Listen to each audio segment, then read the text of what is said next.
जालन्यातल्या जाफराबाद तालुक्यातल्या टेंभुर्णी अकोला देव इथे तुफान गारपीट झाली। शेतकऱ्यांच्या हातातोंडाशी आलेला घास पुन्हा एकदा निसर्गाने हिरावून घेतलाय।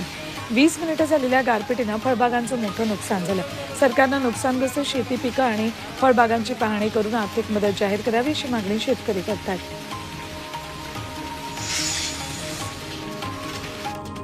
जळगाव जिल्ह्यातील चाळीसगाव तालुक्याला अवकाळी पावसाचा फटका बसलाय। विजेच्या कडकडाटासह चाळीसगाव शहरासह तालुक्यातल्या काही भागात मुसळधार पाऊस बरसलाय।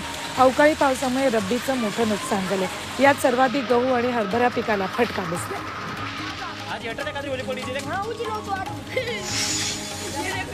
मुंबईच्या अनेक भागात आज 100% पाणी पुरवठा बंद आहे। पिसेमधल्या उदंचन केंद्रात संयंत्राला आग लागल्यानं मुंबई शहर आणि पूर्व उपनगरामधील काही भागांमध्ये पाणी पुरवठा बाधित झालाय। याचा सर्वाधिक फटका पूर्व आणि पश्चिम उपनगर तसंच मुंबई शहरातल्या काही भागातल्या पाणी पुरवठ्याच्या दाबावर पडेल।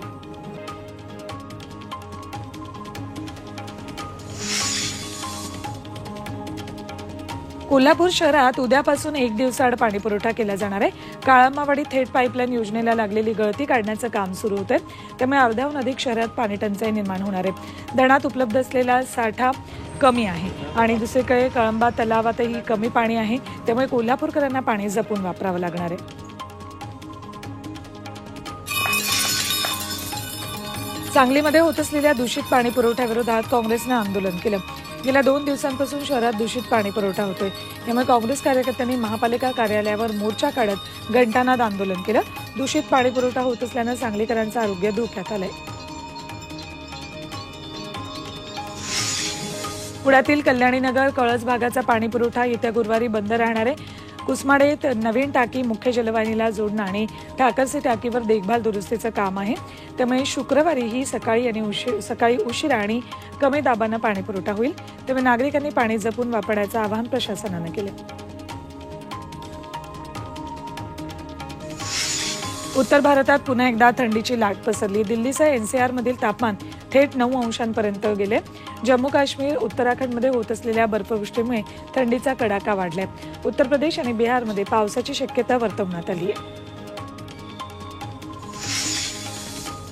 सायन रेल्वे पुलाचं बांधकाम 29 फेब्रुवारीपासून सुरू होते, त्या ठिकाणी नवीन पूल बांधण्यात येणार आहे। सीएसएमटी ते कुर्ला दरम्यान 5व्या आणि 6व्या मार्गिकेसाठी रेल्वे रूळ टाकण्यात येणार आहे। 2 वर्षात हा नवीन पूल बांधला जाईल।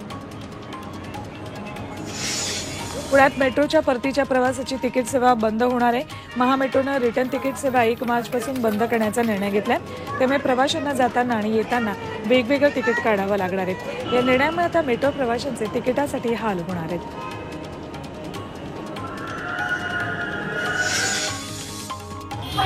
पुण्याहून मुंबईकडे येताना खोपोली एक्झिटपासून पुढे मुंबईकडे जाणारा मार्ग दुरुस्तीच्या कामासाठी बंद ठेवण्यात आलाय। मुंबईला जाण्यासाठी पर्यायी मार्ग म्हणून खोपोली एक्झिटजवळ नवीन 3 पदरी मार्ग तयार करण्यात आलाय, तो वाहतुकीसाठी खुला झालाय। मुंबईकडे जाणाऱ्या प्रवाशांना या मार्गाचा वापर करता येईल।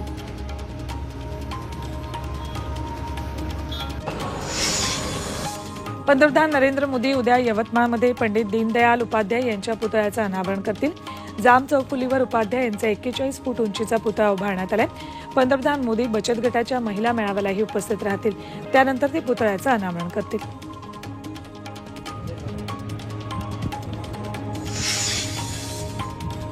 पंतप्रधानांच्या दौऱ्यानिमित्त यवतमाळमध्ये उद्या सकाळी 8 ते रात्री 10 पर्यंत वाहतुकीत बदल केलाय। मात्र उद्या पुरवठा निरीक्षक आणि उच्चस्तरीय लिपिक पदांसाठी परीक्षा घेण्यात येतील, त्यामुळे वाहतूक बदलाचा फटका परीक्षार्थींना बसू शकतो। परीक्षार्थींनी बदललेल्या मार्गांची नोंद घ्यावी असं आवाहन करण्यात आलंय। आज राज्य विधिमंडळाच्या अर्थसंकल्पीय अधिवेशनाचा दुसरा दिवस आहे। आज उपमुख्यमंत्री आणि अर्थमंत्री अजित पवार राज्याचा अंतरिम अर्थसंकल्प सादर करतील। दुपारी 2 वाजता अजित पवार अर्थसंकल्प सादर करतील। लोकसभा निवडणुकीच्या पार्श्वभूमीवर सादर होणाऱ्या अर्थसंकल्पात मोठ्या घोषणांची शक्यता आहे।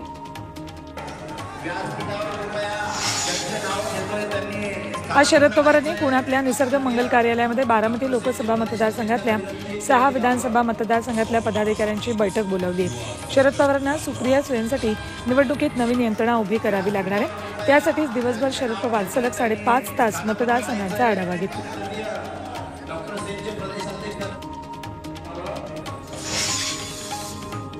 मुंबईत आज महाविकास आघाडीची बैठक होती। या बैठकीत लोकसभा मतदारसंघांच्या जागा वाटपावर चर्चा होण्याची शक्यता आहे। काँग्रेस, राष्ट्रवादी, शरद पवार गट, ठाकरे गट या तिघांची जागा वाटपावर चर्चा होईल। संध्याकाळी 5 वाजता मुंबईत ट्रायडंट हॉटेलमध्ये बैठक आहे।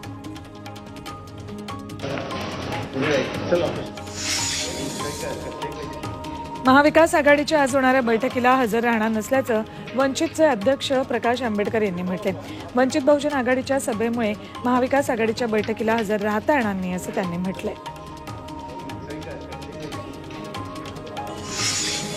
वंचित बहुजन आघाडीची आज पुण्यात सत्ता परिवर्तन महासभा होती। SSPMS महाविद्यालयाच्या मैदानावर ही सभा होणार आहे। महाविकास आघाडीचं जागा वाटप प्रलंबित आहे, त्यावर आज प्रकाश आंबेडकर सत्ता परिवर्तन महासभेतून काय भूमिका मांडणार याकडे सर्वांचं लक्ष लागले। माजी मुख्यमंत्री अशोक चव्हाण यांच्यानंतर मराठवाड्यातील आणखी काँग्रेसचा बडा नेता भाजपच्या गळाला लागलाय।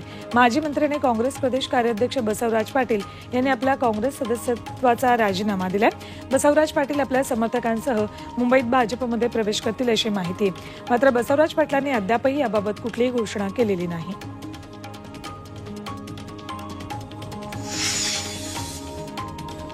मुंबईत येऊन आंदोलन करण्याची आक्रमक भाषा करणारे मनोज जरांगे काहीसे नरमलेत। त्यांनी बेमुदत उपोषण मागे घेतले। मात्र आजपासून अंतरवालीत साखळी उपोषण केलं जाईल। सगळ्या सोयऱ्यांसाठी आपलं आंदोलन सुरूच राहील असंही त्यांनी स्पष्ट केलं।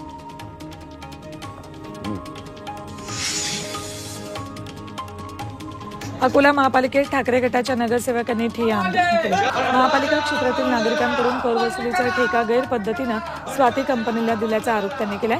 तरी कंपनी नागरिकांना घरजप्तीची धमकीही देत असल्याचं त्यांचं म्हणणं आहे। यावेळी कार्यालयातील खुर्च्यांची तोडफोडही करण्यात आली।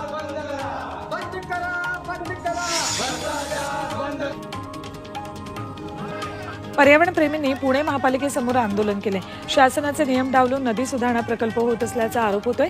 कामाचा दर्जा निकृष्ट तसंच पर्यावरण विभागाचं नाहरकत पत्र न घेताच काम केल्याचा आरोप केलाय। पर्यावरणप्रेमींनी हा आरोप केला।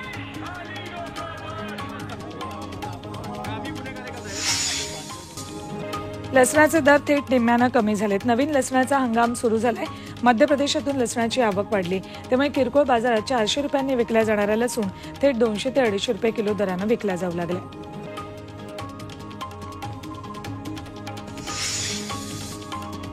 आज 2 IPO बाजारात दाखल होत आहेत। एक्सिकॉम टेलिसिस्टम आणि प्लॅटिनम इंडस्ट्री या 2 IPOमध्ये गुंतवणुकीची संधी आहे।